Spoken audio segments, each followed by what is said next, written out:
Hello friends, welcome to Priyadarshini's kitchen. இன்றைக்கி நம்ம கிச்சனில் என்ன பார்க்க போகிறோம் அப்படின்னா, சாஃப்டாக வாயில் கரையிற மாதிரி கீ மைசூர் பாகு எப்படி பண்ணுறதுன்னு பார்க்கலாம்.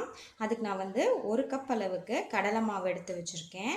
அதுலேயே பார்த்திங்கன்னா 1.5 கப் அளவுக்கு ஃப்ரெஷ்ஷாக காய்ச்சி எடுத்த நெய் எடுத்து வச்சுருக்கேன். அதுக்கப்புறம் 1.5 கப் அளவுக்கு சர்க்கரை எடுத்து வச்சுருக்கேன்.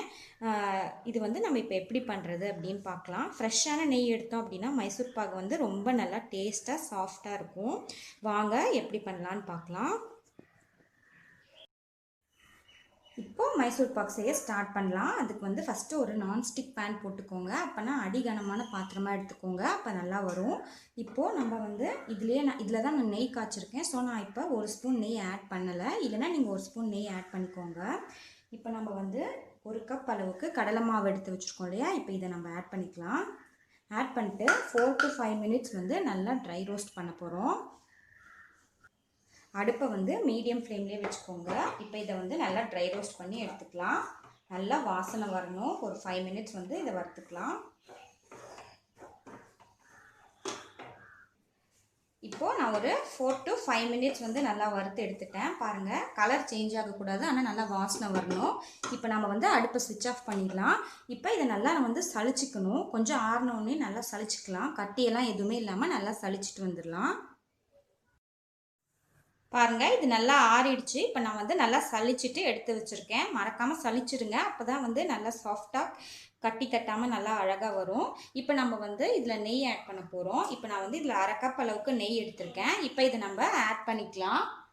கொஞ்சம் கொஞ்சமாக ஆட் பண்ணி நல்லா கலந்து விட்டுக்கலாம்.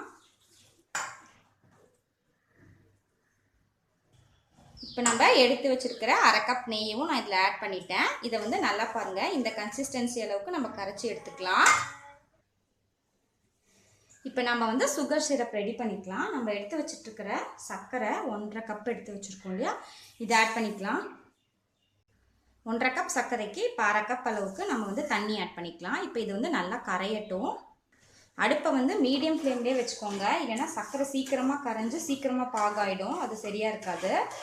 இது கொஞ்சம் நல்லா மெதுவாக கரையட்டும். 1 ஸ்ட்ரிங் அளவுக்கு நம்ம வந்து இதை கரைச்சி எடுத்துக்கலாம். பாருங்கள், இப்போ சர்க்கரை வந்து நல்லா கரைஞ்சிருச்சு, ஆனால் இன்னும் 1 ஸ்ட்ரிங் வரல. ஸோ அது வரைக்கும் இது நல்லா கொதிக்கட்டும். பாருங்கள், இப்போ வந்து இது நல்லா கரைஞ்சிருச்சு. இப்போ நாம் வந்து இதை 1 ஸ்ட்ரிங் வருதான்னு செக் பண்ணிக்கலாம். பாருங்கள், இந்த மாதிரி இழுத்தோம் அப்படின்னா உடையாமல் 1 ஸ்ட்ரிங் வரணும். மறுபடி காட்டுறேன் பாருங்கள், இந்த மாதிரி வரணும். இப்போ நம்ம பதம் சரியாக இருக்குது. இப்போ அடுப்பை நல்லா ஸ்விம் பண்ணிக்கலாம். இப்போ அடுப்பை நல்லா ஸ்விம் பண்ணிவிட்டு நம்ம வந்து கரைச்சி வச்சுருக்கிற கடலை மாவை இப்போ கொஞ்சம் கொஞ்சமாக ஆட் பண்ணிக்கலாம். கொஞ்சம் கொஞ்சமாக ஆட் பண்ணி நல்லா கலரி விட்டுக்கோங்க.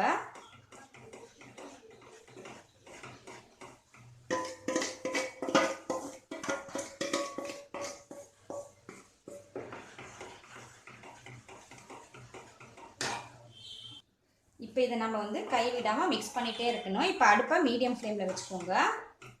இப்போ நம்ம இதுக்கு வந்து கொஞ்சம் கெட்டியானோடனே கொஞ்சம் கொஞ்சமாக நெய் ஆட் பண்ண போகிறோம்.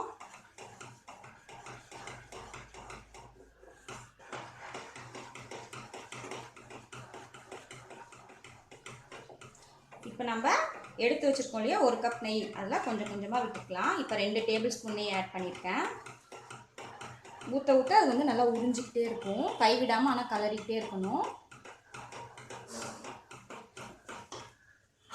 பாருங்கள், இப்போ இன்னும் கொஞ்சம் நெய் ஆட் பண்ணிக்கலாம். இப்போ ஒரு 2 டேபிள் ஸ்பூன் நெய் ஆட் பண்ணியிருக்கேன். இதை வந்து நல்லா மிக்ஸ் பண்ணிக்கலாம். பாருங்கள், நம்ம 2 ஸ்பூன் ஊற்றினோம், அது மறுபடியும் காணோம். இப்போ மறுபடியும் இன்னும் 2 ஸ்பூன் ஊற்றிக்கலாம். நம்ம எடுத்து வச்சுருக்கிற 1 கப் நெய்யும் ஃபுல்லாக ஊற்றிடணும், கொஞ்சம் கொஞ்சமாக ஆட் பண்ணிக்கணும். இப்போ பாருங்கள், ஃபுல்லாக மறுபடியும் காஞ்சிச்சு. இப்போ நான் எல்லா நெய்யும் ஆட் பண்ணிட்டேன். இப்போ கடைசியாக நம்ம எல்லாத்தையும் மிக்ஸ் பண்ணிக்கலாம். அடியில் ஒட்டாமல் வந்தோடனே நம்ம வந்து அடுப்பை நிறுத்திடலாம். அடியில் ஒட்டாமல் சைடில் ஒட்டாமல் வரும், அது வரைக்கும் நம்ம வந்து இதை கலரிக்கலாம். நம்ம விட்ட நெய்யெல்லாம் வெளியில் வரும், அது வரைக்கும் நம்ம இதை வந்து மிக்ஸ் பண்ணிக்கலாம். பாருங்கள், நல்லா பதம் வந்துருச்சு. சைடெல்லாம் பார்த்தீங்கன்னா நுரைச்சிட்டு வரும், அடியில் பார்த்தீங்கன்னா இந்த மாதிரி ஒட்டாமல் வரும். இதுதான் நம்மளோட மைசூர் பாகு பதம். இன்னொரு ஒரு 2 மினிட்ஸ் கலரிட்டு இதை நம்ம இறக்கிடலாம். இப்போது இந்த மாதிரி ஒரு பிளேட்டில் நம்ம வந்து நெய் தடவியோ வெண்ணெய் தடவியோ எடுத்து ரெடியாக வச்சுக்கலாம். ஏன்னா நம்ம கொட்டணும். இப்போது பாருங்கள், இந்த மாதிரி கலர்லாம் நம்ம சைட்லலாம் ஒட்டாமல் நல்லா நுரைச்சி வரணும். அவ்வளோதான். இப்போ நம்ம இதை வந்து அடுப்பை ஆஃப் பண்ணிடலாம். இப்போ அடுப்பை ஸ்விட்ச் ஆஃப் பண்ணிவிட்டு இதை நம்ம வந்து எடுத்து அந்த தட்டில் கொட்டிடலாம். நெய் தடவின பிளேட்டில் நம்மளோட மைசூர் பாகை ஆட் பண்ணிக்கலாம்.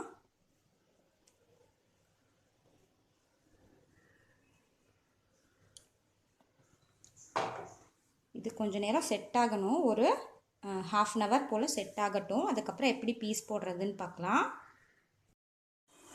இப்போ ஒரு ½ அன் ஹவர் ஆயிடுச்சு. இதை நம்ம வந்து பீஸ் போட்டுக்கலாம். ஒரு கத்தியில் நெய் தடவிக்கோங்க, இல்லை வெண்ணெய் தடவிக்கோங்க. அப்போ ஈஸியாக வரும். இப்போ இதை நம்ம வந்து பீஸ் போட ஆரம்பிக்கலாம். உங்களுக்கு எவ்வளோ பெருசு வேணுமோ அந்த அளவுக்கு நீங்கள் போட்டுக்கலாம்.